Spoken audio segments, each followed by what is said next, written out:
Herkese merhaba, Hayatım Örgü Motifistan'a hoş geldiniz. Bugün de sizlerle altıgen motiflerle erkek hırka çalışması yapacağız.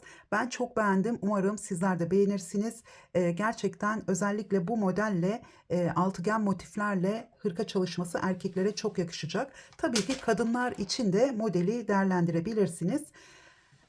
Hırkamı yaparken Alize'nin Süperlana midi iplerini kullandım. Toplamda 10 yumakla ördüm. Benim hırkamın ölçüsü Türkiye bedenine göre X large'a uygun oldu ya da large X large aralığında diyelim. Tabii ki santim hesabıyla ilerlerseniz daha iyi olur. Şimdi beden genişliğimiz kol altından toplamda şöyle hemen göstermek istiyorum çünkü yabancı arkadaşlar bu şekilde görebilir. Toplamda 120 santimetre oldu şöyle. Hatta 120 santimetreden daha fazla oldu. Burada tabii ki şu kenar lastiklerini hesaba katmıyorum. Şimdi onlarla birlikte 63 santimetre oldu. Yani toplamda 120 santimetre genişliğe sahip öndeki bu lastikleri saymadan. Çünkü düğmelerimizi iliklediğimiz zaman bunlar biraz böyle üst üste gelecek. Bu arada düğme demişken düğmelerimizi henüz dikemedim. Şu şekilde ahşap düğmeler kullanacağım. Evet, bunun dışında hırkamızın boyu 65 santimetre oldu. Kol uzunluğu 65'ten biraz daha uzun oldu. Yani 70 santimetre kola uygun oldu uzunluğumuz. Videonun içerisinde detaylı bilgi veriyorum ölçülerle ilgili. Sizler de ona göre sıralar ekleyerek ya da eksilterek kendi beden ölçünüze göre hırkayı örebilirsiniz. Ayrıca şöyle iki tane tığ numarası kullandım. 5,5 ve 6 milimetre tığ numarası kullandım. Bu şekilde 2 numarayla çalışmamız gerekiyor. Evet, sanırım bütün bilgileri verdim. Hazırsanız ve hemen aşağıdaki abone ol butonuna bastıysanız hemen hırkamızın yapımına başlayalım. Motifimize başlarken kolay sihirli halka yapacağım. Hemen ipimi tuttum. Şöyle bir halka oluşturdum. Buradan tığımı geçirdim. Buradan bir ip aldım. Şöyle çok sıkı olmayacak şekilde bir zincir çektim. Hemen halkamızı bozmadan bu şekilde şöyle sabitledim. Hemen halkamızın içine bir sık iğne yapıyorum. 2 zincir, tekrar bir sık iğne. 2 zincir, bir sık iğne. Bu şekilde 6 tane sık iğne yapacağız. Aralarda 2 zincirimiz olacak. Şöyle dördüncüsü 2 zincir, tekrar beşincisi 2 zincir ve son sık iğnemi yaptım. Hemen sayalım. 2, 4 ve 6. Hemen ipimi tutuyorum bu şekilde. Sihirli halkamı küçülteceğim. İyice küçülttüm. Şimdi burada ilk sık iğnemizin üzerine bakın zincir çekmeden tığımın üzerine bir ip aldım. İlk sık iğnemizin üzerine batıyorum. Şu sihirli halkamın ipini de iyice çektikten sonra yine tığımın üzerine alıyorum. Buradan bir ip aldım. Tığımda 3 tane ilmeğim var. Hepsini birlikte topluyorum. Tekrar bir zincir çektim. Şimdi bu bizim ilk köşe boşluğumuz.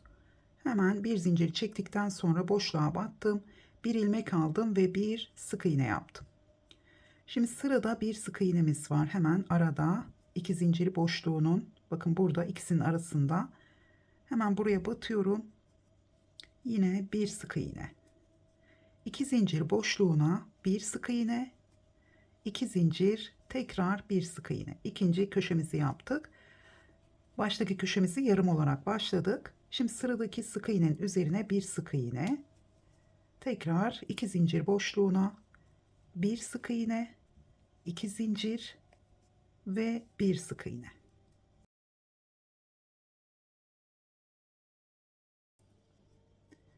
Evet, yine sıradaki sık iğnenin üzerine zaten arada bir tane sık iğnemiz var. Sonra 2 zincir boşluğumuz var. Bir sık iğne, bir köşe yaparak ilerliyoruz ikinci sırada. Tekrar 2 zincir ve bir sık iğne yaptım. Şimdi hemen devam ediyorum. Yine arada bir sık iğnemiz var. 2 zincir boşluğuna geldim. Bir sık iğne, 2 zincir, tekrar bir sık iğne ve yine arada bir sık iğnemiz var. Şimdi son köşe boşluğuna geldim. Burada 2 zincir boşluğumuz var. Bir sık iğne, 2 zincir, tekrar bir sık iğne. Şimdi burada hemen araya bakın, burada sonda şu arada bir tane sık iğnemiz var. Hemen bir sık iğne yapıyorum. Köşemizi yaptık. Bir sık iğne. Başlangıçta yarım köşe yaparak başlamıştık. Bu ilk köşe boşluğun içine tekrar batıyorum.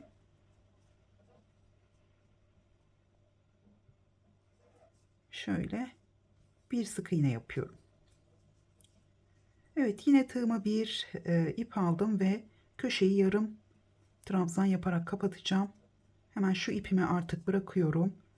Buradan bir ilmek aldım. 3 tane ilmeğim var. Hepsini birlikte topladım.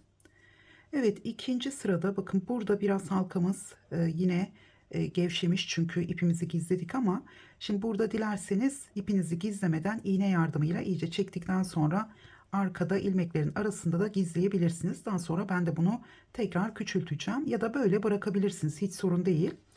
Şimdi ikinci sırada köşelerdeki bir tane sık iğnemizle birlikte toplamda 3 tane sık iğnemiz oldu. Şimdi köşeyi kapattıktan sonra bir zincir çektim. Hemen ilk boşluğun içine, yine köşe boşluğuna bir sık iğne yaptım. Hep aynı şekilde başlayacağız sıralara. Şimdi arada 3 tane sık iğnemiz var. Şöyle bakın, arka ilmeklerine batarak 3 tane sık iğne yapıyorum. 2 ve 3.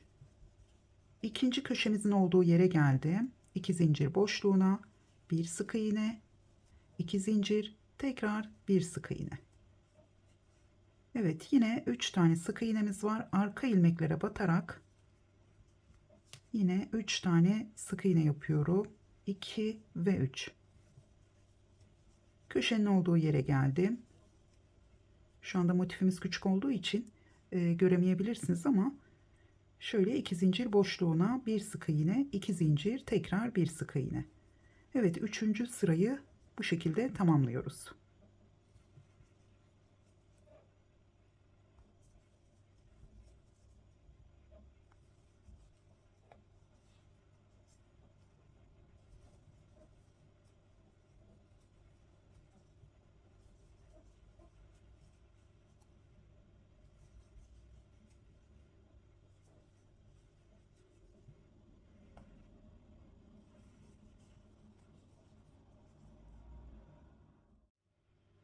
Üçüncü sırayı tamamladım. Şimdi yine sona geldim. Sonda 3 tane arka ilmeklere batarak sık iğne yaptım.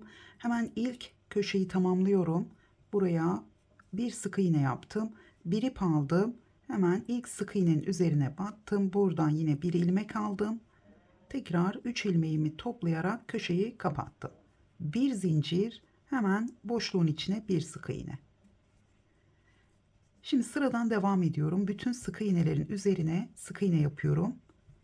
Şöyle 2, 3, 4 ve 5.'si. Arka ilmeklere batmıyorum. 2 ilmeği birlikte alıyorum. Hemen köşeye geldim. Yine bir sık iğne, 2 zincir, tekrar bir sık iğne. Evet, bu sırada köşelerdeki sık iğne ile birlikte 7 tane sık iğnemiz olacak. 2, 4, 6, 7.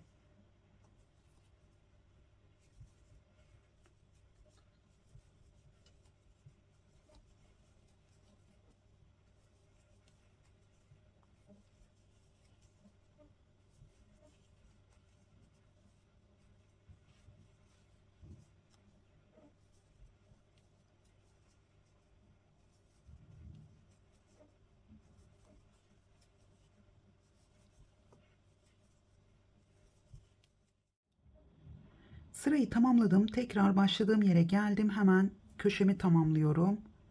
İlk köşe boşluğuma bir sık iğne yaptım. Bir ip aldım. İlk sık iğnenin üzerine battım.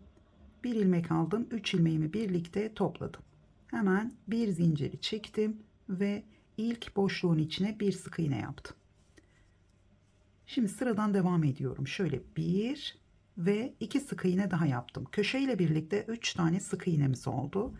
Tığıma 2 defa ip alıyorum. Şimdi hemen bakın, burada ikinci sırada şu ilmeklerin arkasına batarak sık iğne yapmıştık. Ön ilmekleri burada görünüyor. Hemen buradan şöyle bakın tığımı kancasını takıyorum. Buradan bir ip aldım. İkisini birlikte, son ikiyi birlikte topladım. Dilerseniz şöyle üstten de batarak yine ilmeği alabilirsiniz. Nasıl kolayınıza geliyorsa bu şekilde üçlü trabzan yaptım. Tekrar şöyle üçlü trabzanımı yapacağım. Evet. Şimdi bu trabzanların arkasındaki sık iğneleri atlıyoruz. Arkasına kontrol etmenize gerek yok. Bakın böyle tuttuğumuz zaman sonda 2 tane sık iğnemiz var. Hemen 2 sık iğne, köşenin olduğu yere geldim. Bir sık iğne, 2 zincir, tekrar bir sık iğne. Evet, yine 2 sık iğne, köşeyle birlikte 3 tane oluyor başlangıçta. Yine 3 tane üçlü trabzan yapacağız. Alttaki ilmeklerin üzerinden alarak şöyle biraz yatay tutarak yapmaya çalışıyorum. Bu şekilde daha rahat yapabilirsiniz. Böyle dik olarak değil de elinizi yatırarak yaparsanız daha iyi olur. 3 tane üçlü trabzan yapıyorum. Yine sırada 2 tane sık iğnemiz var. Tekrar köşe boşluğuna bir sık iğne daha yaptım. Evet, bu sırayı da aynı şekilde tamamlıyoruz.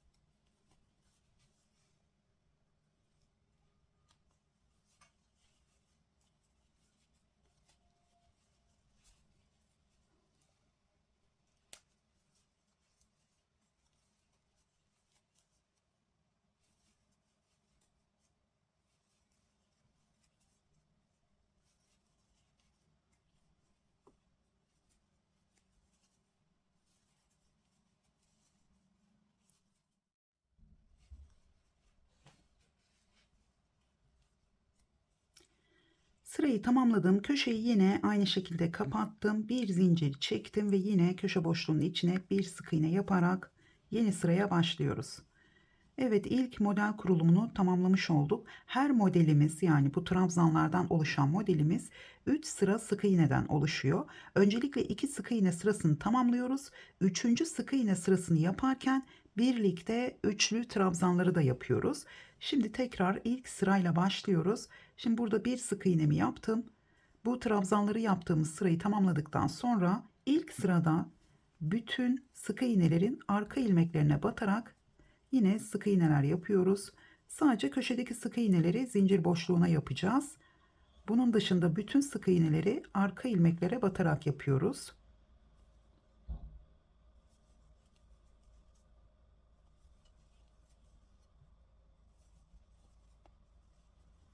Köşe boşluğuna geldim. Yine bir sık iğne, 2 zincir, tekrar bir sık iğne. Evet, bu sırayı aynı şekilde tamamlayalım.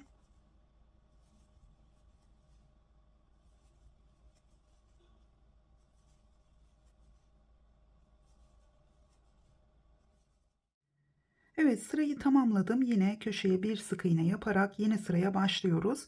Şimdi ikinci sık iğne sırasında bütün sık iğnelerin şöyle 2 ilmeğini birlikte alarak, yani üzerine batarak yine sık iğneler yapıyoruz. Yani aynı şekilde ilerleyeceğiz. Sadece arka ilmeklere batmıyoruz burada. Köşelerde de bir sık iğne, 2 zincir, tekrar bir sık iğne var.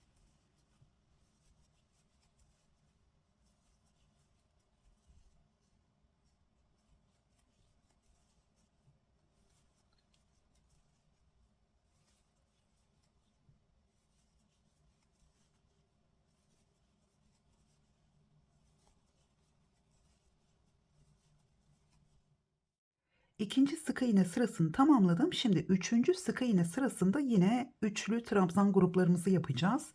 Hemen şöyle köşeyi aynı şekilde kapattım. Bir zincir çektim. İlk köşe boşluğuna şöyle bir sık iğne yaptım.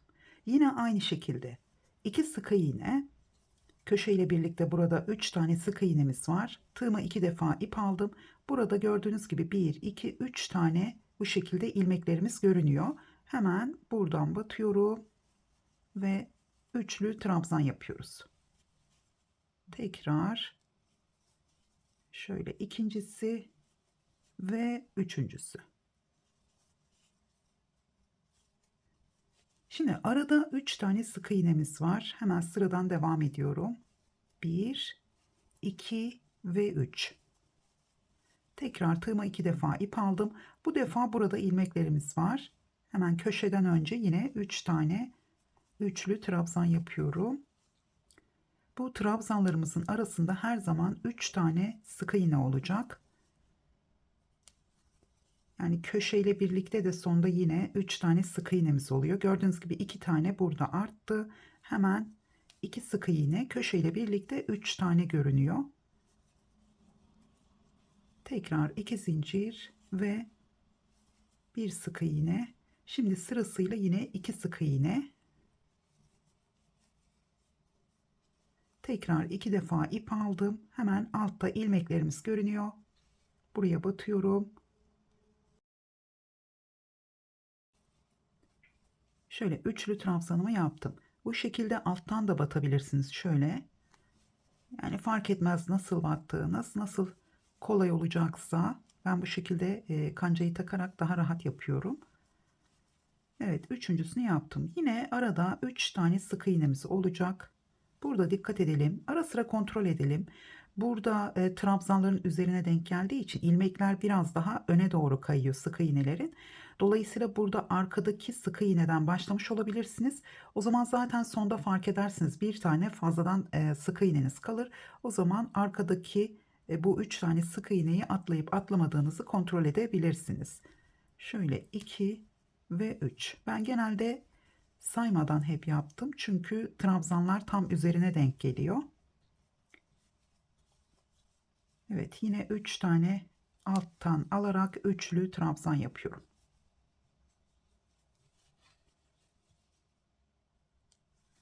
Ve üçüncüsü. Yine sonda 2 tane sık iğnemiz var. Köşenin içine bir sık iğne. 2 zincir, tekrar bir sık iğne. Evet, modelimizin kurulumunu tamamlamış olduk. Şimdi bundan sonra yeni sırada trabzanlı sırayı bitirdiğimiz için yeni model sırasına başlıyoruz. Dolayısıyla yine köşeden sonraki bütün ilmeklerin arka ilmeğine batarak ilk sık iğne sırasını tamamlıyoruz. İkinci sırada sık iğnelerin üzerine batarak yine sık iğne sırasını tamamlıyoruz. Üçüncü sırada, yani şu anda yapmış olduğumuz sık iğne sırası, üçlü trabzan gruplarını yaparak 3 sırada model sıramızı tamamlamış oluyoruz. Bu şekilde motifinizi büyütmeye, istediğiniz ölçüye gelene kadar büyütmeye devam edeceksiniz. Hemen şöyle daha iyi görebilirsiniz. Evet, ben motifimi tamamladım. Toplamda 10 model sırası ördüm bu şekilde. Benim için yeterli oldu. Buranın ölçüsü hemen şöyle vermek istiyorum. Bakın buradan şöyle tam ortadan baktığımız zaman 21 santimetreye yakın olmuş. Yani 20,5-21 santimetre. Bu benim için yeterli bir ölçü. Hemen şöyle motifimi terse çeviriyorum. Son yapmış olduğum, bakın burada ipimi koparmadım. Köşeyi her zamanki gibi kapattım ve bir zincir çektim. Tam karşısındaki köşeye getiriyorum. Yani bunu tuttum. Tam karşısındaki köşeye getirdim. Şöyle bir 90 derecelik açı elde ediyoruz. Hemen şöyle göstereyim. Bakın bu şekilde beden kısmı ve kol bölümü. Hemen buradan kol birleştirmesiyle devam edeceğiz. Şöyle, şimdi karşı tarafın köşe boşluğundan bu taraftan, böyle arka taraftan tığ numaramı da 5,5 milimetreye düşürüyorum birleştirme yaparken. Buradan tığımı geçirdim. Buradan ilmeğimi tekrar taktım ve bu tarafa çektim. Şimdi tekrar köşe boşluğunun içine batıyorum. Burada kaydırma yapıyorum. İlmeğimi çıkardım. İlk sık iğnenin üzerinden, bakın arka tarafından tığımı geçirdim. 2 ilmeğimi alarak buradan ilmeğimi tekrar taktım ve bu tarafa çektim. Çok sıkı yapmıyoruz, çok gevşek de yapmıyoruz. Şimdi sıradaki sık iğnenin üzerine batıyorum. Yine burada ilk sık iğnenin üzerine battım. Burada ikinci sık iğnenin üzerine tekrar ilmeğimi çektim. Sıradan devam ediyorum. Hemen şöyle ilmeğimi bu tarafa çekiyorum. Burada sıradakinin üzerinden kaydırma yaparak devam ediyorum. Kaydırma yaparken gördüğünüz gibi şöyle ilmeğimi çektim. Buradan ilmeğimi aldıktan sonra şöyle biraz yatay tutarak yaptığınız zaman bu ilmekler küçülmeyecektir. Tekrar buradan aldım ve karşı taraftan ilmeğimi tekrar çektim. Buradan aldım, kaydırma yaptım. Karşı tarafta ilmeğimi tekrar çekiyorum.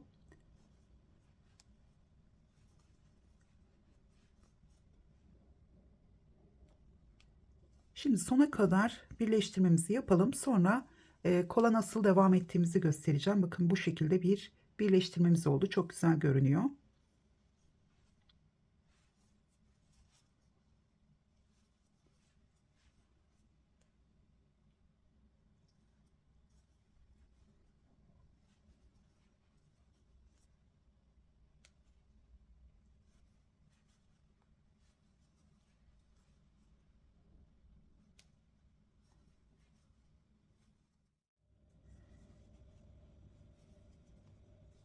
Evet, birleştirmemizi tamamladım. Köşenin olduğu yere kadar geldim.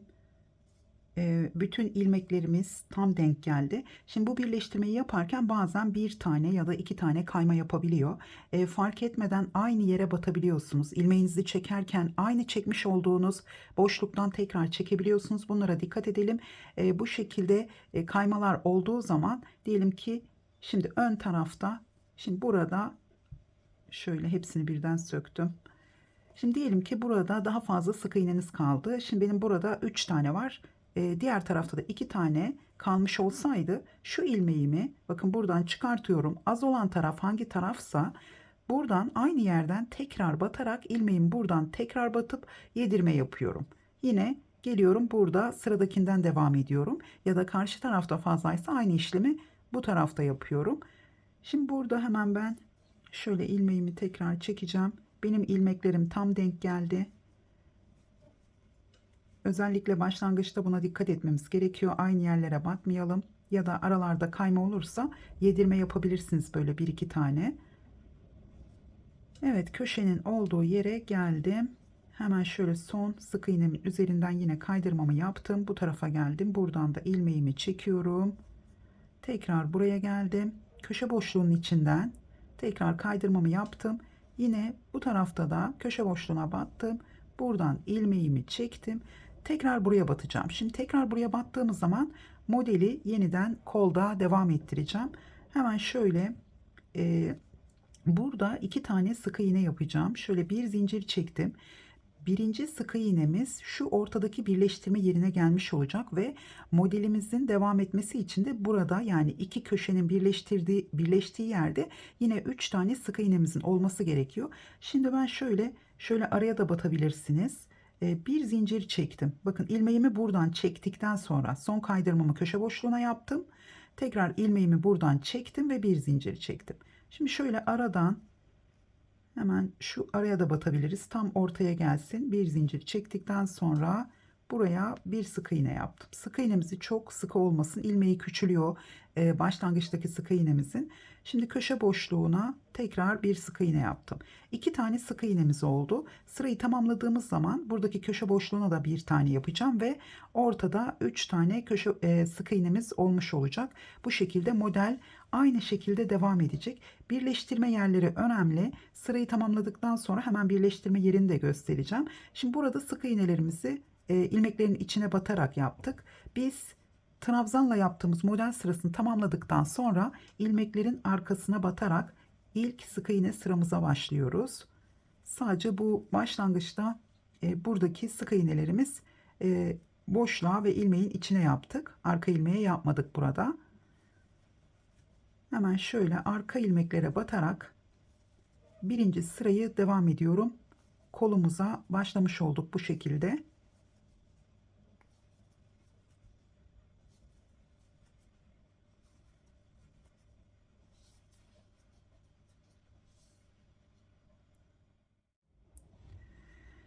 Başladığım yere tekrar geldim. Hemen burada son 3 tane sık iğnemi yaptım. Şu 3 tane trabzanımdan sonra sık iğnemi yaptım.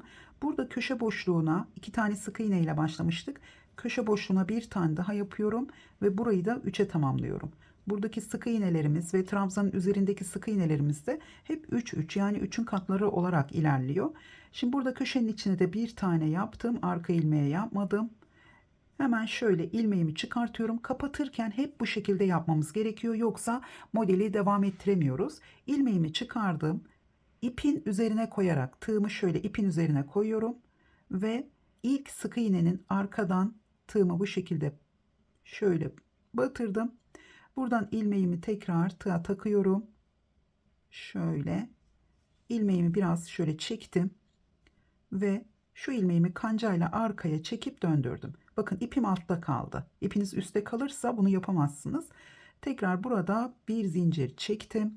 Şimdi modelimizin ikinci sırasında üzerine sık iğne yaparak devam ediyoruz. Hemen şimdi burada bu şekilde birleştirme yaptığımız zaman kaydırma ilmeğimiz arada görünmüyor. Çünkü kaydırma ilmeğimiz olduğu zaman hem üzerine batıp arttırma yapabiliyoruz, hem de şu ön trabzanlarımız buraya denk geldiği zaman arada açıklık kalıyor. O yüzden bu şekilde birleştirmemiz gerekiyor.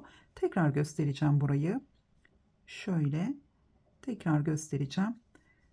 Hemen köşe boşluğuna bir tane sık iğnemi yapıyorum. İlmeğimi çıkardım. İpin üzerine şöyle koyarak tığımı ilk sık iğnenin arka ilmeğinden, arkadan, yani arkadan 2 ilmeğini alarak şöyle hemen ilmeğimi buraya takıyorum tekrar. Şimdi ben elimi yatay tuttuğum için biraz böyle zorlanıyorum. Çok kolay aslında. İlmeğimi taktım. Biraz şöyle ilmeğimi çektim ipimi. Buradan tığımın kancasının yönünü görüyorsunuz. Şöyle geriye çekip döndürdüm. Hemen burada ilmeğim gevşemeden bir tane zincir çektim. Çok gevşek bir zincir çekmiyorum. Şimdi bu tığımızı arkadan geçirdiğimiz ilk sık iğnenin üzerine tekrar batıyorum. İkinci sık iğne sırasında ve şöyle bütün sık iğnelerin üzerine batarak yapıyoruz. Buradaki ilk sık iğnemizi de bu şekilde arkaya çekerek yaptığımız için küçülebiliyor. O yüzden biraz şöyle gevşek tutarak ilmeğimizi yapıyorum. Hemen sıradan bütün sık iğnelerin üzerine ikinci sırada yine sık iğne yapıyorum. Üçüncü sırada tekrar modelimizi nasıl başlattığımızı göstereceğim.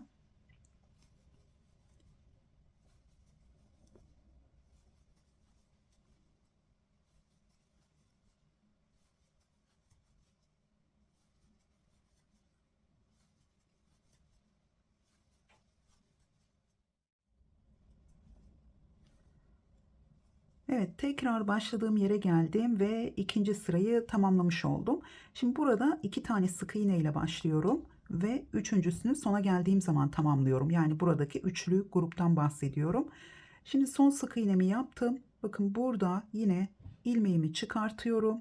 Buradan ipimi şöyle altta bırakıyorum, tığın altında, ve yine buradan gördüğünüz gibi ilmeğim gevşek yapmama rağmen küçülmüş. Hemen 2 ilmeğin birden şöyle arkasından şöyle tekrar yapacağım. Şöyle arkadan batıyorum. Burada küçük bir tığ numarası da kullanabilirsiniz. Elinizi gevşek tutarak ilk sık iğneyi yapabilirsiniz. Şöyle ilmeğimi tekrar gevşetiyorum. Ayrıca 5,5 milimetre ile kola devam ediyorum. Hatta burada bir numara da küçültebilirsiniz. Aşağıya doğru biraz eğim vermiş olur. Evet, şöyle ilmeğimi tekrar çektim ve arkaya bu şekilde döndürerek çekmiş oldum. Tekrar bir zincir çektim. Şimdi burada modelimizi kurarken, yani trabzanlarımızı, gördüğünüz gibi trabzanlarımız burada. Hemen burada üçlü grubumuzun olması gerekiyor. Dolayısıyla bu sırada ortaya bu modelimiz gelmemiş olacak. Şimdi burada yine bir zincir çektim. Kaydırma yapmış olduğum ilk sık iğnenin üzerine, burada dikkat edelim, artma eksiltme yapmayalım. Hemen buraya batıyorum. Biraz ilkine böyle zorlanarak battım. Hemen şöyle gevşeteceğim. İlk sık iğnemi yaptım. İkinci sık iğnemi yaptım. Şimdi modelimizi yapacağım. Bakın ilmeklerimiz burada görünüyor zaten. Burada ilmeklerin içine battığımız için, boşluğa battığımız için zaten burada modelimizi başlatamıyoruz. Şimdi buradan devam ediyorum. Köşeden sonra 3 tane ilmeğim var. Üçlü trabzan yapacağım. Şöyle son 2'yi topladım. Tekrar Yeni model sırasında tam ortaya denk gelecek bu üçlü trabzanlarımız. Onu da göstereceğim nasıl başladığımızı. Çünkü birleştirme yaptığımız için tam birleştirme yapıp bu üçlü trabzanlara başlayacağız. Şimdi tekrar sıradan devam ediyorum. Şöyle hemen 3 tane sık iğne yapıyorum. Arada 1, 2 ve 3. Tekrar tığıma 2 defa ip aldım. Modelimizi devam ettiriyorum.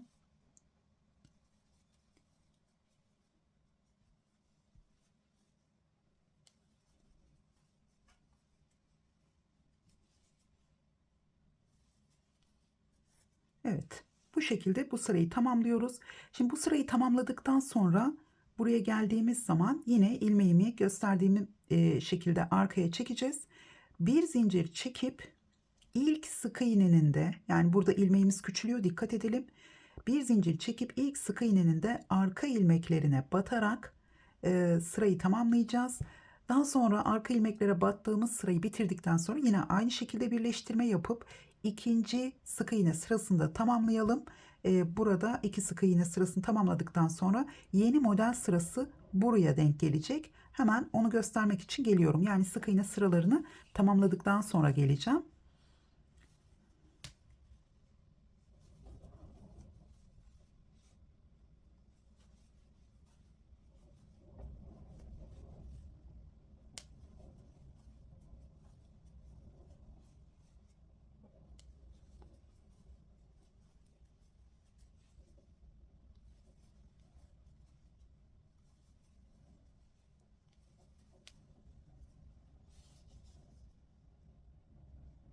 Evet, yine iki sık iğne sıramı tamamladım. Hemen son sık iğnemi yaptım. Şöyle ilmeğimi çıkartıyorum. Bu şekilde şöyle önde de tutabilirsiniz kaçmasın diye. Şöyle ipimi alta aldım. Tekrar ilk sık iğnemin, bu arada küçük bir tığ numarası kullanıyorum. Şöyle arkadan ilmeklerime geçirdim. Buradan ilmeğimi tekrar tığıma takıyorum. Hemen ilmeğimi şöyle çektim, biraz küçülttüm ve döndürerek arkaya çektim. Artık son kez gösterdim burayı. Şimdi burada hemen şöyle tığımı değiştireceğim. Şimdi üçlü trabzan yaparak başlayacağız. Yeni sırada gördüğünüz gibi artık ortaya denk gelmesi gerekiyor modelimizin. Şimdi burada 3 tane ilmeğimiz görünüyor. Sık iğneleri 2 tane yaparak başladığımız gibi trabzanlara da aynı şekilde başlıyoruz. Hemen burada bir zincir çekiyorum. Tığıma 2 defa ip aldım. Şöyle tam ortadaki ilmeğimin bu şekilde üzerinden aldım ve üçlü trabzanımı yapıyorum. Hemen ikincisi, yine buradaki üçüncü trabzanı sırayı tamamladıktan sonra yapıp birleştirme yapacağız. Şimdi sıradan devam ediyorum yine sık iğnelerimizle. Tekrar aynı şekilde modeli devam ettiriyoruz.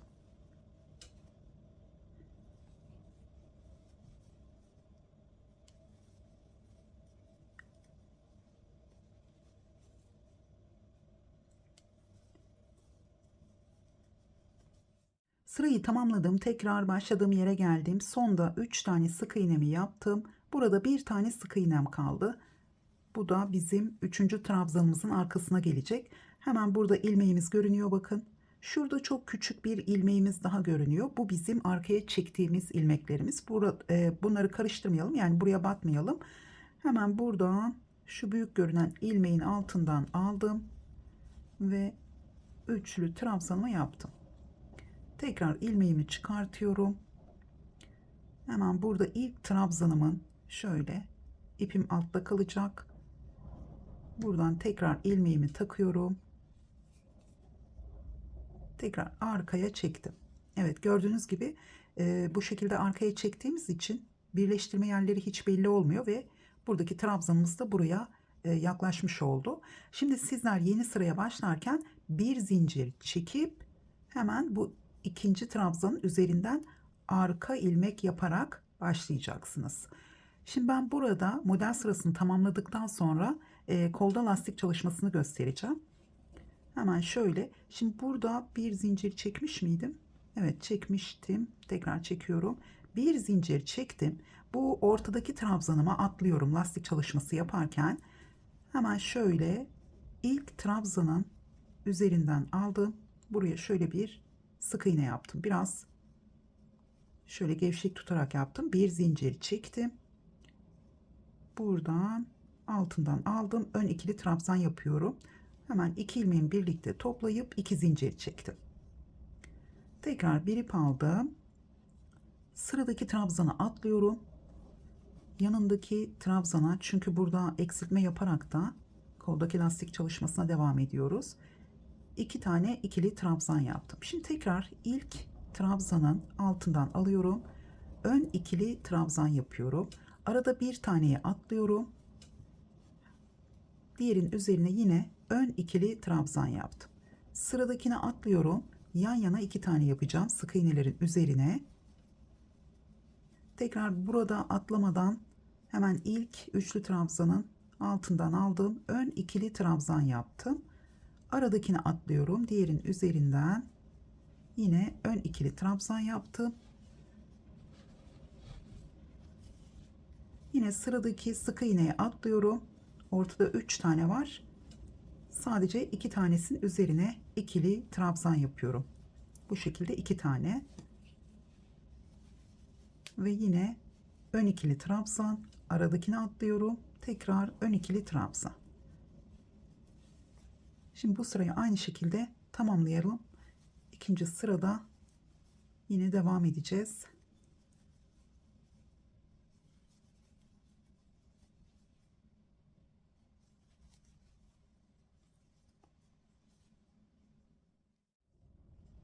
Başladığım yere tekrar geldim ve son ön ikili trabzanımı yaptım bu şekilde.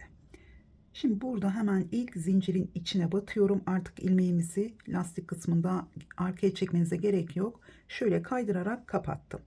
Şimdi bu ilk ön trabzanımızın bu şekilde altından alıyorum zinciri çekmeden. Şöyle ilmeğimi gördüğünüz gibi çok sıkı tutmuyorum. İkisini birlikte topladım ve 2 zincir çektim. Şimdi sıradaki 2 trabzanımızı arka ikili trabzan olarak yapıyorum. Şöyle ikincisi.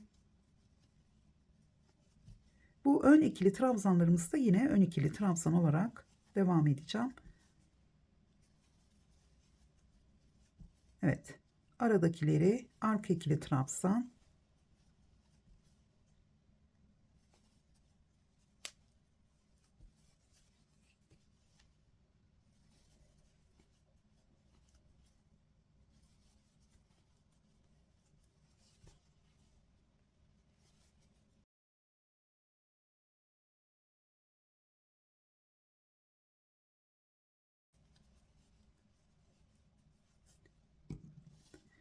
Evet, aynı şekilde devam edeceğiz. Burada kaç sıra olmasını istiyorsanız lastik sıranızın o şekilde yapabilirsiniz. 5 ya da 7 sıra yapabilirsiniz. Ben 7 sıra yaptım kolda.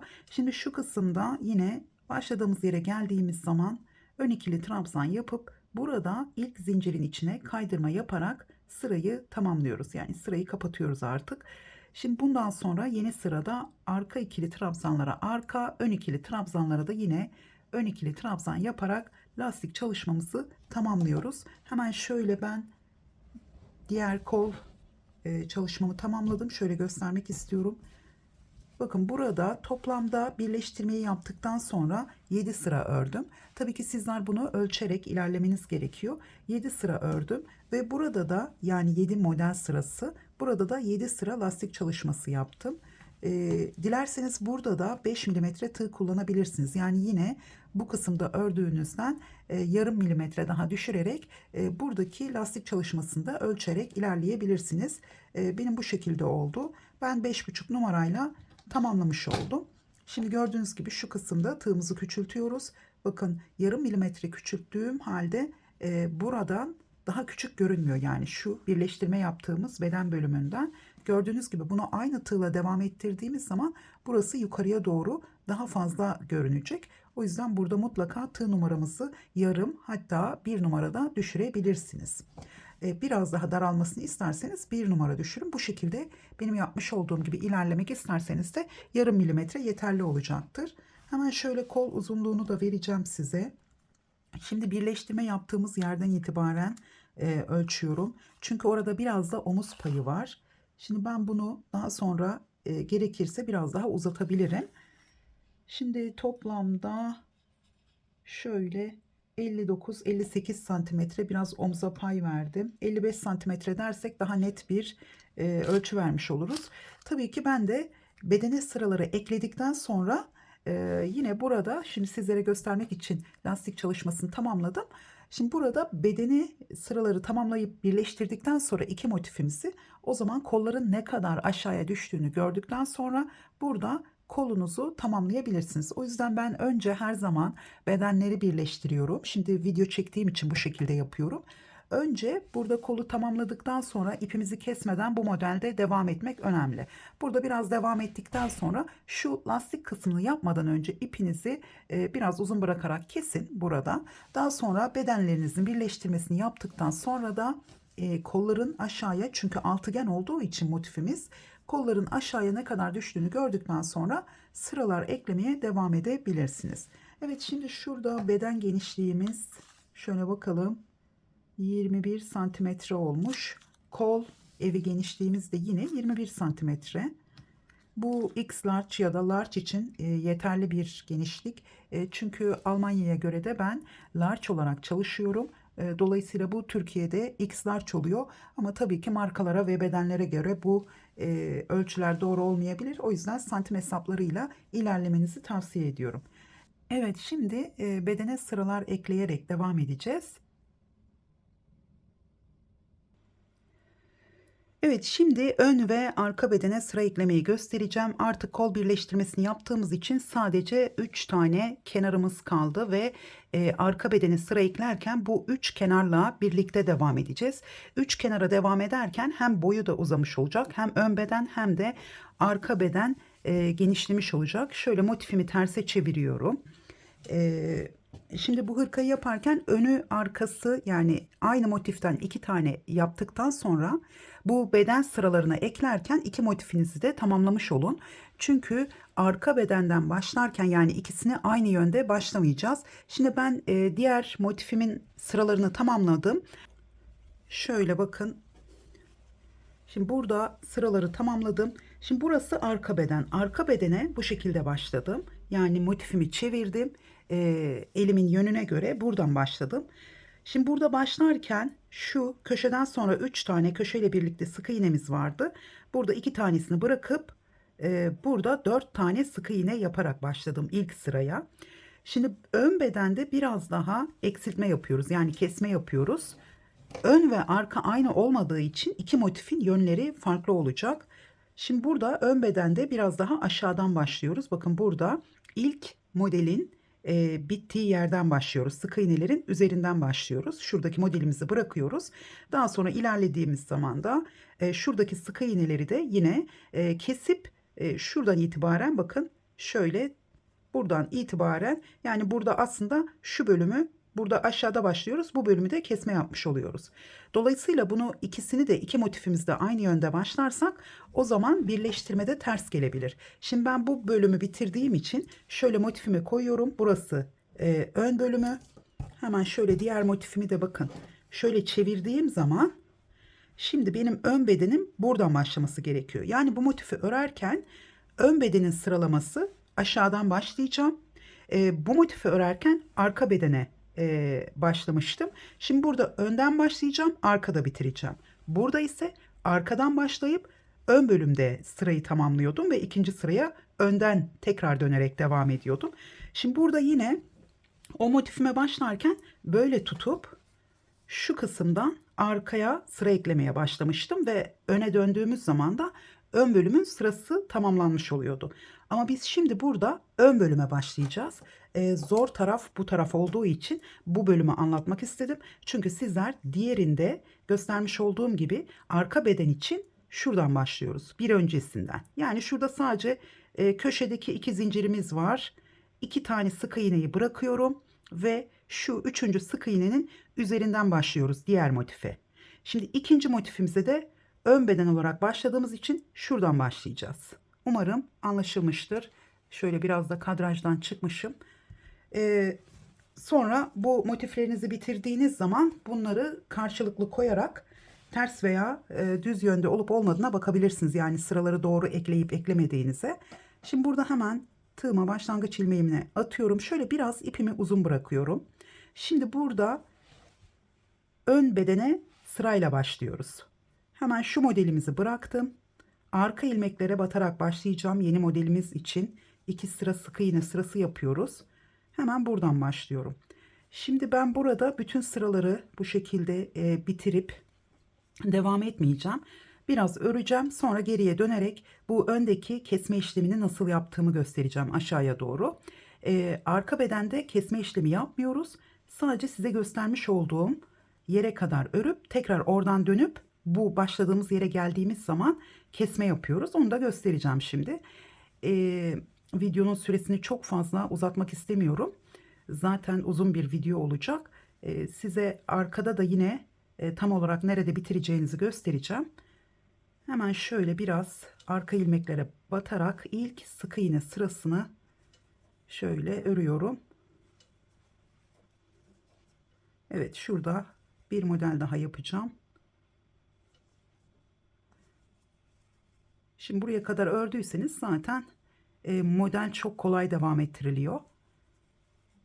Biraz arka bedende biraz daha düşük, yani daha az bırakıyorum burada. Daha sonra çünkü yakada lastik çalışmasıyla toplama yapacağız. Şimdi şöyle dönüyorum. Terse dönüyorum. Siz bunu arka bedenin şuradaki ilk sık iğnenin de üzerine, sık iğne yani arka ilmeğine, bu ilk sık iğnenin üzerinde model yapmayacağız. O yüzden 2 ilmeği kenar sık iğnesi olarak düşünebilirsiniz. Buraya, yani şuraya kadar arka ilmeklere batarak gelin. Buradaki sık iğnenin üzerinde 2 ilmeği alarak yaptıktan sonra terse döndüğünüz zaman bütün sık iğnelerin 2 ilmeğine batarak zaten yani ters yüzden örmeye devam edeceğiz ipimizi kesmeden. Dolayısıyla bakın şimdi ben döndüm, ters yönden devam edeceğim. Şimdi burada şöyle son sık iğnemi yaptım. Bir zincir çektim ve döndüm. Hemen ilk sık iğnenin, görmüş olduğumuz ilk boşluğun içine batıyorum. Yani sizler bunu, benim şu anda dönmüş olduğum bölümü buradaki ilk sık iğnenin üzerine sık iğne yaptıktan sonra devam edeceksiniz. Köşeler zaten aynı şekilde devam ediyor. Tığ numaramız yine 6 mm ile devam ediyorum. Burada ters yönden şimdi sık iğnelerin 2 ilmeğini alarak devam ediyorum. Şimdi ben burada 4 model sırası ekledim. Benim yapmış olduğum bedene göre, yani large, x large santim hesabına göre takip edin. Aynı zamanda ben beden genişliği 104-105 santimetre olan birisine örüyorum. 105 santimetreye hırkamızı bitirdiğim zaman kaç santimetre ördüğümü takip ederek de burada sizler de ölçüleri o şekilde ilerletebilirsiniz. Evet, şimdi sona geldim. Burada sadece 3 tane sık iğnemizi keserek ilerleyeceğiz. Şimdi sona kadar kesmeden ilerliyorum. Son sık iğnenin, şu ipimi de ilk sık iğneyi yaptıktan sonra gizleyecektim ama unuttum. Burada şöyle de yapabiliriz, yukarıya doğru arada yakayı örerken de gizleyebiliriz. Biraz uzun bırakın, bundan kısa olmasın. Şimdi son sık iğnenin üzerine de bir sık iğne yaptım. Tekrar bir zincir çektim ve dönüyorum. Şimdi bir tane kesme yapacağım. Şimdi burada şu ilk boşluğa batmıyorum, ikincisine batıyorum. Yani 2 sırada bir kesme yapacağız aslında burada. 4 model sırası öreceğim bu şekilde. Şimdi burada artık başlangıçta bizim şurada modelimizin olması gerekiyor. Çünkü gördüğünüz gibi burada trabzanlarımız var. Şimdi burada 4 tane şuradan başlayacaktım, unutmuşum. Bakın şurada, şuradaki trabzanın üzerinden başlayacaktım. Çünkü bir tane kenar sık iğnesi kalması için şuradan başlayacaktım. Sizler buradan başlayın. Yani bu ilk sık iğneyi ilk boşluğun içine yaptıktan sonra, yani burada 4 tane sık iğne ile şu ilk trabzanın üzerinden başlıyoruz. Bir sık iğne yaptıktan sonra tığıma 2 defa ip alıyorum. Şimdi ben yine 3 tane buraya yapacağım. Kenar sık iğnesi yaptım ama yine de yapacağım. Sizler de böyle yapabilirsiniz. Hiç sorun değil. Tekrar şimdi bu sık iğnemiz kenarda kaldı. Yani bir tane yedirmiş oluyorum. Arkada 2 tane sık iğne atlamış olacağız. Şimdi buradan hemen ilmeklerimi alıyorum. Ön yüze dönmüş oldum tekrar modelimizin. Bu şekilde Şöyle biraz çevireceğim. Şimdi parçalar büyüdüğü zaman bu şekilde çevirmek çok zor oluyor. O yüzden daha da fazla uzuyor video süresi. O yüzden böyle küçük bir bölümde anlatıyorum. Önemli olan buradaki kesme bölümü. Nasıl başladığımız. Şimdi 3 tane sık iğnemi yaptım yine. Tekrar modelimi devam ettiriyorum. 3 tane üçlü trabzan. Şimdi hiç ip kesmeden de buraya ekleyeceğiniz 4 model sırasını ya da 3 model sırasını ekleyebilirsiniz. Benim yapmış olduğum ölçülerden biraz bir beden küçük yapıyorsanız, mesela medium beden için yapıyorsanız burada 3 model ekleyebilirsiniz. Ben 4 model ekleyeceğim. Yani çok fazla eksiltmenize gerek yok. Çünkü öncelikle gözünüze büyük görünebilir. Daha sonra tamamlayıp bitirdikten sonra küçük olabiliyor. Çok küçük, çok az küçük olursa fark etmez. Çünkü biraz buhar ütüsüyle yine 1-2 santim oynayabilir ama evet, şurada 3. modelimi de yaptım. Ve sonda yine bakın 3 tane, siz tabii ki sonda 4 tane sık iğneniz kalacak. Orada 4 tane yapacaksınız. Birisi kenar sık iğnesi olmuş olacak. Şimdi benim burada 3 tane kaldı.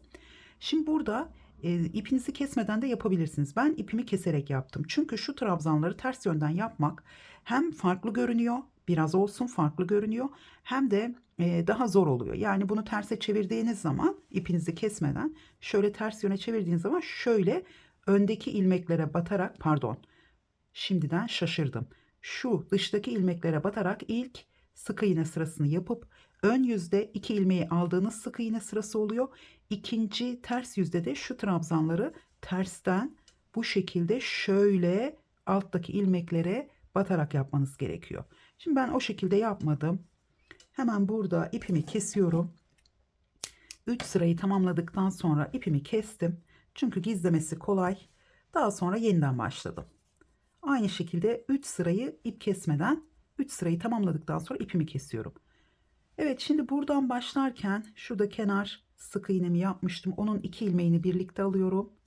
Daha sonra yeni model sıramıza başlıyoruz. Biraz önce yapmış olduğumuz gibi arka ilmeklere batıyorum. Şu ipimi şöyle alıyorum. Bunu biraz uzun bırakabilirsiniz. Daha rahat gizleyebilirsiniz. Bu ipimi şöyle sık iğnelerimi üzerine yaparak gizliyorum. Arka ilmeklere batarak ilk sıramızı yapalım. Hemen şöyle. Şimdi burada ön yüzden başladığım için kesme yapmadım tekrardan. 2 sırada bir kesme yapacağım. O yüzden hatta nasıl denk gelirse zaten sadece 3 tane sık iğne daha kesme yaptım. Hem biraz daha aşağıdan başladım hem de 3 tane daha sık iğneyi kesmiş oldum. Biraz yakayı aşağıya düşürüyorum. Evet, bu şekilde devam ediyoruz.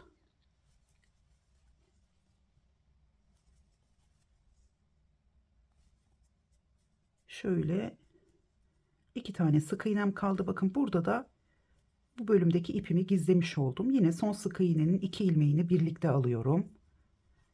Bir zincir çektim ve terse dönüyorum. Şimdi burada yine sizler, burası tabii ki arka bedenin sonu. Burada eksiltme hiç yapmıyoruz. Hemen ilk boşluğa bir sık iğne yaptım. Devam ediyorum. 2 ilmeği alarak ters yüzde sık iğnelerimi yapacağım. Yine sona kadar geleceğim. Hemen eksiltmeyi göstereceğim ve artık burada ikinci modelde eksiltmemiz bitmiş olacak. Sonra düz devam edeceksiniz. Yine başlangıçta 4 tane sık iğne yaparsanız daha kolay olur. Ya da benim yaptığım gibi ilk sık iğnenin üzerine yapın. Daha sonra 3 tane, yani model başa geldiği zaman bir kez başa gelecek. Bir kez de hemen 3 tane sık iğne kaydırma yapmış olacağız. Şöyle ipimi açamadım da konuşamadım da. Hem ipi açamadım hem konuşamadım. Şu ipimi halledip hemen geliyorum.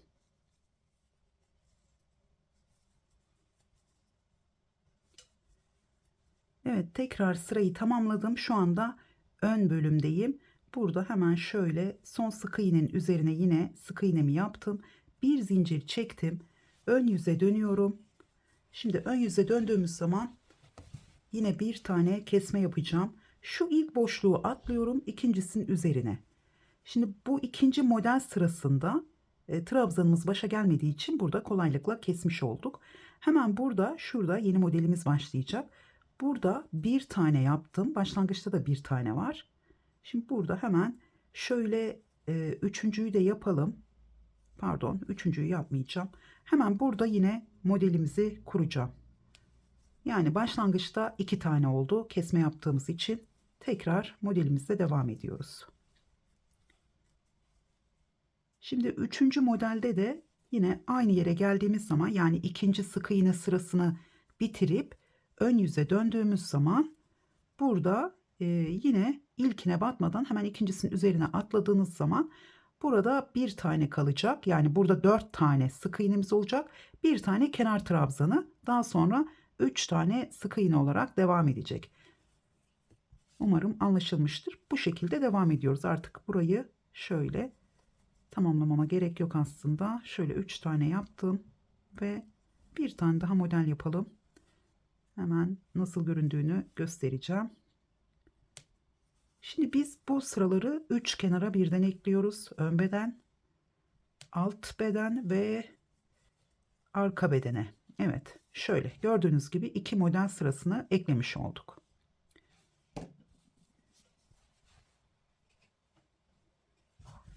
Evet, hemen bitmiş olan motifimin üzerinden bakalım.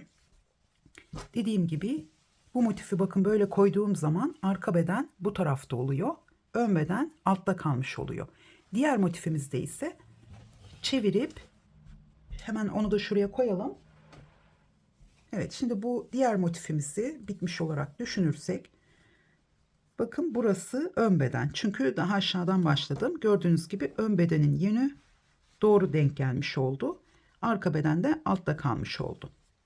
Şimdi burada şu 4 model sırasını eklerken motifimizin ve hırkamızın boyunu da aynı zamanda 4 model sırası uzatmış oluyoruz. Şu anda benim bitmiş olan bu motifimin şöyle beden genişliği en son baktığımızda 25-26 idi. Şimdi 29 santimetre. Boyu da 49 santimetre olmuş. Şimdi tabii ki biz burada 4 sıra lastik çalışması yapacağız. Lastik çalışmasını yapmadan önce motiflerimizi bitiriyoruz. Kolda yapmış olduğumuz, şimdi buradan başlayarak yine tığınıza başlangıç ilmeğini atıp direkt başlayabilirsiniz. Kolda yapmış olduğumuz birleştirme tekniğiyle arka bedeni tamamen bu köşe zincirlerini de göstermiştim kolda. Arka bedeni tamamen birleştirmesini yaptıktan sonra boyunu şöyle herhangi bir köşeden, şu kısımdan, ön yüzden başlayarak boyunu uzatabilirsiniz. Yine boyunu da uzatırken 3 sırada bir ipinizi kesebilirsiniz ya da göstermiş olduğum şekilde de yapabilirsiniz. Yani tersten de ilerleyebilirsiniz. Çünkü bir model düz, bir modelde şu trabzanlarımız ters olarak gelecek, ama ben ip keserek yapmak istiyorum. Bütün trabzanların yönü düz görünmesi için. Burada bir sıra ters sık iğnemiz var ikinci sırada, ama üzerine sık iğne yaptığımız için burada belli olmuyor. Yani burada artık birleştirmeden sonra lastiklere geçmeden önce şu köşeden sık iğne sıramızla başlıyoruz. Daha sonra da istediğiniz uzunluğa göre ve lastik çalışmanızın genişliğini de hesaba katarak burada sıralar eklemeye devam edebilirsiniz. Yani burada sizler 4 model sırası eklediniz ve şu anda 50 santimetre 55 oldu.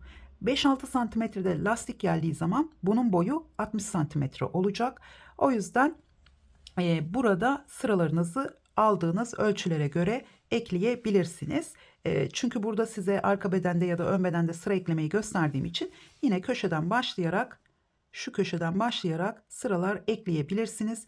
Burada yine 3 tane trabzanla başlayıp sık iğne ile başlayıp yine burada kenar sık iğnesi yapıp arkada 2 tane bırakıp önde 3 tane trabzan olarak da ilerleyebilirsiniz. O ikinci model sırasında zaten başlangıçta yine 4 tane sık iğneniz olacak. Şimdi onları tamamladıktan sonra lastik çalışmasına başlayacağız. Ben de onları tamamlayıp birleştirmemi yapacağım. Daha sonra da üzerinde görebilirsiniz. Sonra lastik çalışmasına geçebiliriz. Evet, motiflerimizin sıra sayılarını tamamladım ve arka bedeni bakın böyle iki motifimi ön yüzde kolda yapmış olduğum gibi birleştirmeyi burada da yaptım. Birleştirmeyi tamamladıktan sonra alt bedene istediğim uzunluğa gelene kadar sıralar ekledim. Ben burada toplamda 3 sıra ekledim. Aslında 4 sıra ekleyecektim ama bu arada yani motiflerimiz bittikten sonra toplamda 4 model sırası ekledim. Yaka da oldukça açık oldu. Çünkü ölçerek ilerliyorum. Yakayı daha sonra toplayacağız. Şimdi burada model sıramı tamamladıktan sonra hemen lastik çalışmasına başladım. Lastik çalışmasını kolda yapmış olduğumuz gibi trabzanları eksilterek yaptım. Çünkü biraz toparlaması için. Şimdi burada eksilterek yaparken bunu kolda göstermiştim. Aradaki 3 tane sık iğnenin üzerine bakın bu şekilde ikili trabzan. Daha sonra buradaki 3 tane trabzanımızın ortadakileri bırakarak yine ön trabzanlar olarak yaptım. Ters yüzde ilerlerken ön trabzanları arka trabzan olarak yapıyoruz. Çünkü ön yüzde yine ön trabzan olabilmesi için buradaki trabzanlarımız da yine arka yüzde örerken ön trabzan şöyle. Arka yüzde bu ön trabzanlarımız, ön yüzde buradaki aradaki trabzanlarımızın üzerine gelmiş oluyor ve arka trabzan olarak görünüyor. Şimdi bunu tamamladıktan sonra son sıra düz olarak yani ön yüzde denk gelmezse ipinizi kesin, hemen ön yüzden tekrar başlayıp son sırayı ön yüzden tamamlayabilirsiniz. Burada ipimi koparmadan hemen sağ bedenin lastik çalışmasına başladım. Şimdi burayı tamamladım, sağ bedenin ben 4 sıra ördüm. Şimdi burada sol ön bedenin lastik çalışmasını birlikte yapacağız. Çünkü burada ilik çalışmamız da olacak. Erkeklerde sol ön bedende ilik çalışmamız var. Şimdi bakın şu kısımda lastik çalışmasında eksiltme yaptığımız için içeriye doğru gördüğünüz gibi düşme yapıyor. Şimdi ben şu motifimizin bittiği yere kadar, şimdi burada 5,5 milimetre tığ kullandım. Daha sonra şu bölümde sadece şu kısımda 6 milimetre tığ kullanıyorum. Sadece ilk sırada. Çünkü buradaki düşüklüğü birazcık daha yukarıya çıkartmak için, çok fazla da çıkmasına gerek yok. Çünkü zaten biraz toplamasını istedim. Şimdi burada ilk sırada lastik çalışmasına, diğerinde altta lastiğimiz bitince buradan başlamıştım. Şimdi bu tarafta yani sol ön bedende buradan başladım. Burada gördüğünüz gibi sık iğnenin üzerinden başlayarak bütün trabzanların ve sık iğnelerin üzerine ilk sırada trabzan çalışması yaptım. Bedenlerin ön kısmında eksiltme yapmıyoruz. Hemen şöyle, şimdi burada köşenin olduğu yere kadar geldim motifimin üzerinde. Şu köşe boşluğuna trabzan yapmayacağım. Çünkü şu bölümde çok fazla volanlanma olmasını istemiyorum buranın. Şimdi sizlerde tabii ki sıra sayıları farklı olabilir ama bu şekilde sizler de kontrol ederek ilerleyebilirsiniz. Bu köşeyi atlıyorum. Hemen buradaki şöyle burada da zaten sık iğnelerle dikey olarak sıralara devam etmiştik. Köşeye atladım. Buraya bir ikili trabzan yaptım. Benim burada köşeden sonra, şu köşe boşluğumuzdan sonra 12 tane ikili trabzanım oldu. Yani sizler daha küçük bir hırka yapıyorsanız 10 tane olabilir. Burada artık volanlanmaya ya da gerginliğe göre ilerleyebilirsiniz. Evet, ikinci sık iğnenin üzerine de bir sık iğne yaptım. Şurada bir taneye atlıyorum. Yani biraz mesafe veriyorum. Hemen buradan devam edeceğim. Şimdi 2 tane yaptım. Sayarak ilerliyorum. 12 tane olacak. Diğer tarafla aynı olabilmesi için şöyle 2, 4, hemen buraya geliyorum. 3 sıra sık iğnemiz var. Şöyle çok ince olursa şu aradan da batabilirsiniz. Şöyle dördüncüsü ve beşincisi. Şimdi burada arada bir tane atlıyorum. Yine buraya geliyorum. Şöyle iplerimizi de gizleyerek ilerleyelim. Ve 6. Şimdi buraya geldim. Burada sıramız başlıyor artık. Hemen boşluğun içine yedincisini yaptım. Sıradaki boşluğun içine şimdi burada hemen şöyle 6 milimetre ile devam edeceğim. Çünkü biraz daha, sadece ilk sırada bu şekilde yapıyorum. Kaç tane oldu burada? Şuradan 2, 4, 6, 8. Hemen şöyle 8, 9. Hemen burada başladığımız iplerimizi de gizleyelim. Şu kısımda, bu kısımda 10 ve şöyle son Buraya bir tane daha yapıyorum. 11 ve son boşluğa 12. Son boşluğa 2 tane de yapabilirsiniz ama şöyle düz durmasına dikkat edelim. Yani aşağıya doğru taşmasın. Tekrar bir. Şimdi ilk sırayı dedim ama ikinci sırayı da lastiğe başlayacağım. Şuraya kadar yine 6 milimetre ile devam edeceğim. 3 tane zincirimi çektim. Hemen şöyle hırkamı çevireceğim. Sadece başlangıcı göstereceğim. Çünkü gördüğünüz gibi hırka artık çok büyük oldu. Bitirmeye yaklaştık ve şimdi burada 3 zincir çektim. Şu ilk trabzanı bırakıyorum. Burada hemen ilkini şöyle, yani ikinci trabzanı arka ikili trabzan yapıyorum. Daha sonra sıradaki 2 taneyi ön ikili trabzan.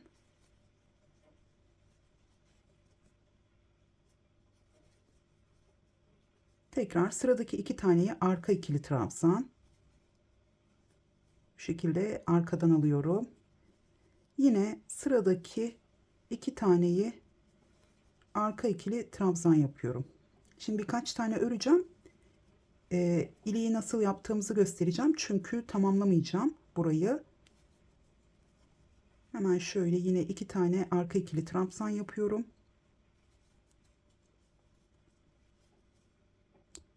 Şimdi ben 4 sıra ördüğüm için 3. sırada ilik açacağım.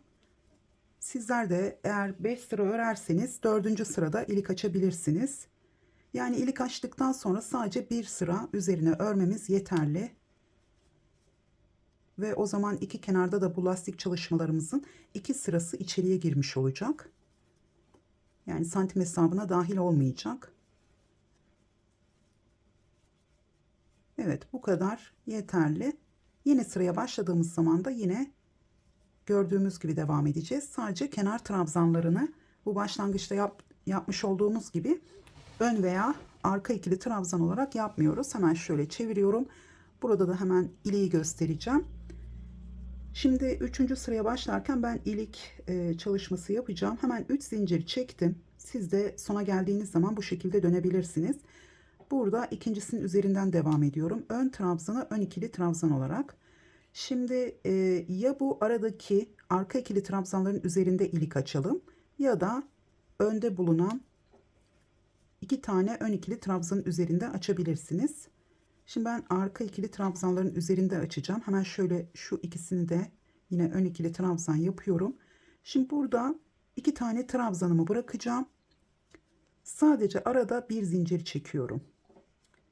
Burada arka ikili trabzanları örmeden sıradaki ön ikili trabzanlara atlayacağım. 2 zincir çektiğimiz zaman çok büyük oluyor. Şimdi burada da 2-2 ilerlediğimiz için arka ve ön trabzanları bir tanesini yapıp bir zincir çektiğimiz zaman da burada modelde model güzel görünmüyor. Şimdi yeni sırada bu bir zincir boşluğuna sadece içine 2 tane ikili trabzan yapacağız. O şekilde tamamlayacağız. Hemen şöyle bakın, bir zincir şöyle. Şimdi ben mesafe bırakmıyorum. Yine videonun başında burayı tamamladıktan sonra kaç tane trabzan arayla ilik açtığımı sizlere söylemiş olacağım. Şimdi şu kısımda yine ön ikili trabzan yapıyorum. Burada 4 tane yaptım. Sanırım 10 tane trabzan yapmamız yeterli arada. Yani şöyle 2, 4, 6 şeklinde sayarak. Şimdi bir zincir çektim. Arada 2 tane arka ikili trabzanımız var. Hemen buraya batıyorum. Ve sonda 2 tane trabzanım kaldı. Ve şöyle aradan batıp son trabzanın üzerine de bir ikili trabzan yaptım. Bakın burada 2 tane ilik çalışmamız oldu. Şimdi bunu döndüğümüz zaman 2, 3 zincir çektim. Şöyle çevireceğim. Hemen burada bir tane arka ikili trabzanımız var. Şu ikinci trabzanın üzerinden başladım. Şimdi boşluğa 2 tane ikili trabzan yapıyorum. Yine sırada gelen trabzanlarımız arka ikili trabzan.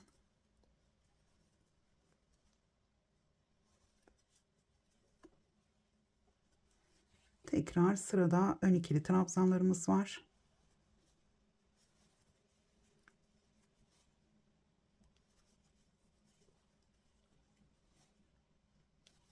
Yine boşluğun olduğu yere geldim. Hemen bir zincir boşluğuna 2 ikili trabzan yapıyorum.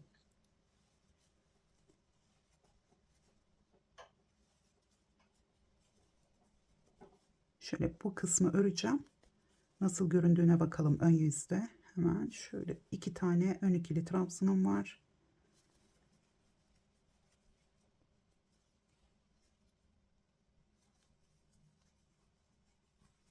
Ve son kenar trabzanını yapıyorum.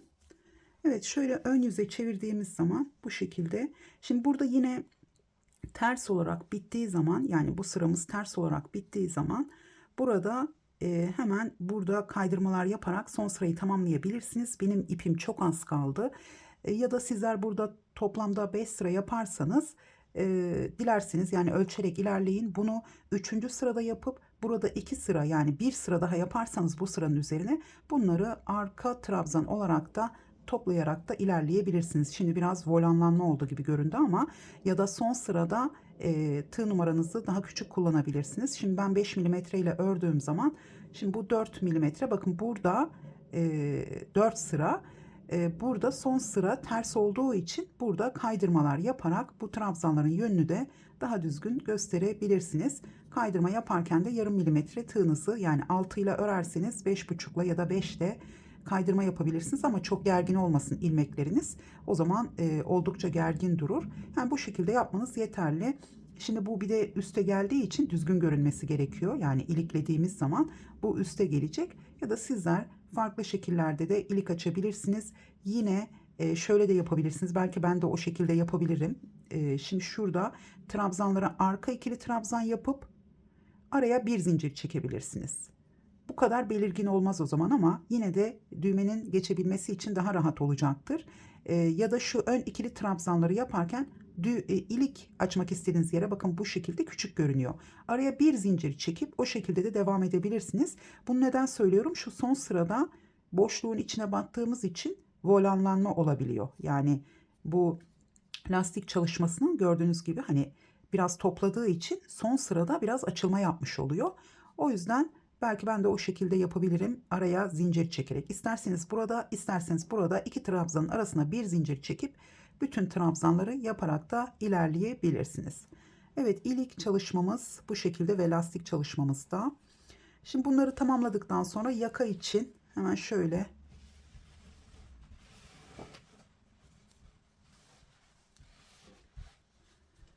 Şimdi benim yakam çok geniş oldu. Onun sebebi de ölçerek ilerlediğim için ve ördüğüm kişi de yanımda olmadığı için sürekli motifleri tamamını bitirdikten sonra ölçmek zorunda kaldım.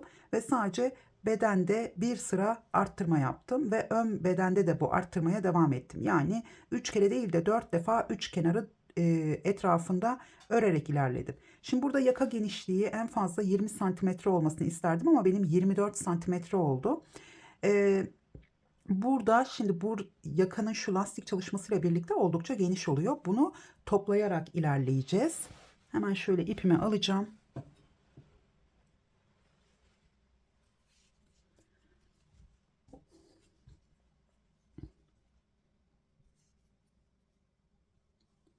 Tığıma başlangıç ilmeğini atıyorum.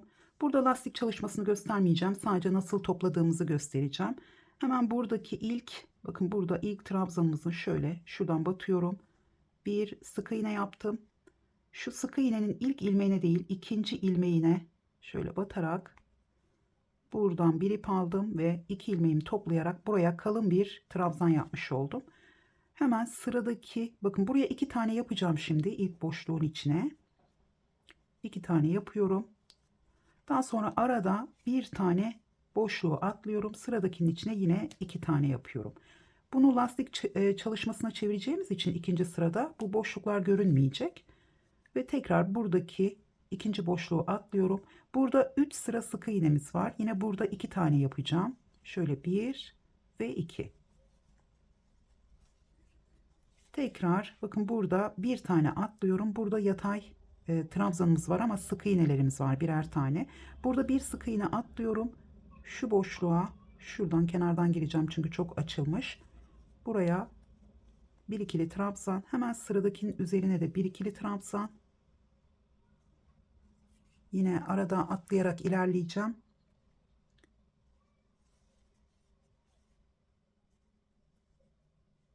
Şöyle aynı yere batmışım. Bu ilki ve sıradakinin üzerine batıyorum. ve ikincisi. Tekrar devam ediyorum. Şimdi burada bir tane atlıyorum. Yine burada 2 sık iğne sıramız var.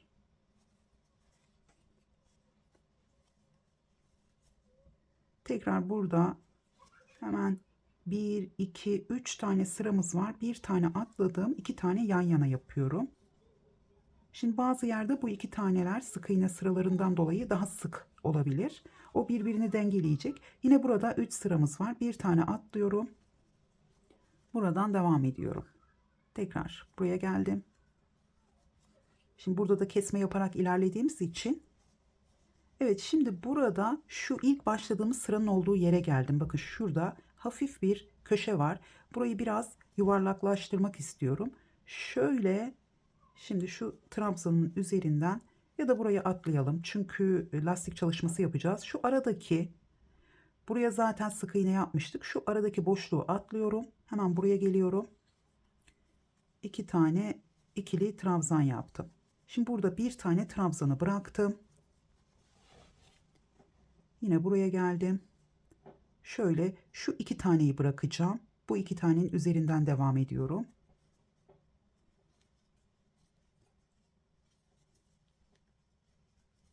Şimdi burada birleştirme yerine geldim. Hemen orayı da, şimdi burada 2 tane köşemiz var.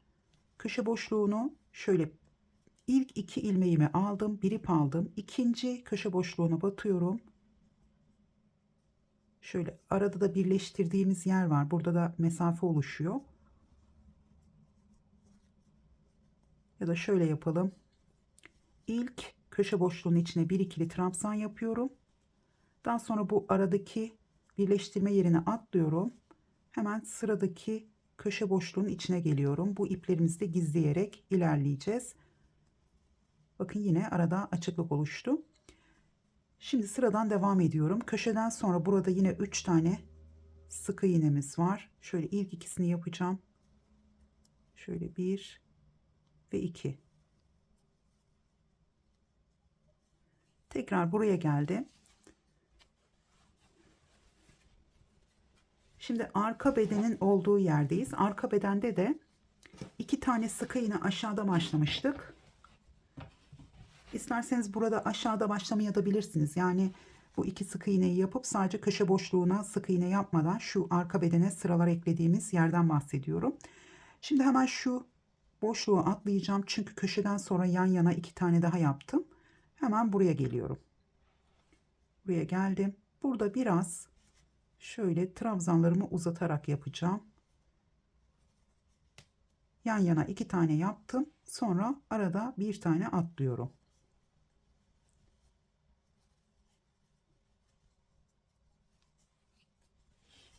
Evet, tekrar buraya geldim. Bakın burada şurayı atlıyorum. Sonra şuradan 2 tane yan yana yapıyorum. Arada hep bu şekilde boşluklarımız oluyor. Şimdi bunun birleştirme yerine kadar kaç tane sıkı ikili trabzan yaptıysanız yakadan itibaren bu taraftan sonra da aynı şekilde, yani yerleri aynı olmasa bile trabzan sayıları aynı olsun. Onu ilk sırayı yaptıktan sonra sayarsınız. Bu şekilde devam ediyoruz. Şimdi bunun ilk sırasını tamamladıktan sonra tabii ki diğer bölümün, yani sol ön bedenin lastik çalışması bittikten sonra yine 3 zincir çekip ikinci trabzanın üzerinden arka veya ön trabzan olarak lastik çalışmasını başlatabilirsiniz. Burada da yine istediğiniz şekilde isterseniz 4, 5, 6, 7 sıra örebilirsiniz. Buradaki yüksekliğe bağlı. Burada çok fazla arkada aşağıya düşme olursa sadece arka bedendeki trabzanları 3 kere de çıkarak, ilkinden tek, ikisini bir, ikisini bir şeklinde biraz daha uzatarak yapabilirsiniz. Yani bu arkada ensede çok aşağıya düştüyse bu açıklığın biraz kapanabilmesi için bu şekilde de yakamızı tamamlayacağız. Sanırım anlaşılmıştır. Şöyle gördüğünüz gibi bakın burada yaka toplanmaya başladı. Şimdi bu tarafa baktığınız zaman gördüğünüz gibi çok fazla açıklık var. Tabii ki sizin buradaki mesafenize göre de bu eksiltmeleri yapabilirsiniz. Yani daha küçük bir yaka çalışması yapmışsanız o zaman buradaki eksiltmeleri ara ara yapabilirsiniz. Yani 4 tane yan yana, bir tane boşluk bırakarak ilerleyebilirsiniz. Bu şekilde tabii ki ölçerek, en fazla 15 santimden küçük olmasın. Tabii ki ördüğünüz bedenle orantılı ilerleyecek ama 18 santimetre Yani toplamda burada açıklık olması daha güzel olurdu. 18 en fazla 20 santimetre. Dolayısıyla benim burada biraz omuz payını yakayla kapatmam gerekiyor. Evet, bütün ayrıntıları vermeye çalıştım hırkamızın. Umarım modeli beğenmişsinizdir. Çok güzel bir model çalışması oldu. Farklı iplerle de çok güzel görünecektir. Bu 3 boyutlu yapısı ince iplerle de deneyebilirsiniz. Hırkamızın anlatımı bu kadar. Umarım beğenmişsinizdir. Sizler de yapmak istersiniz.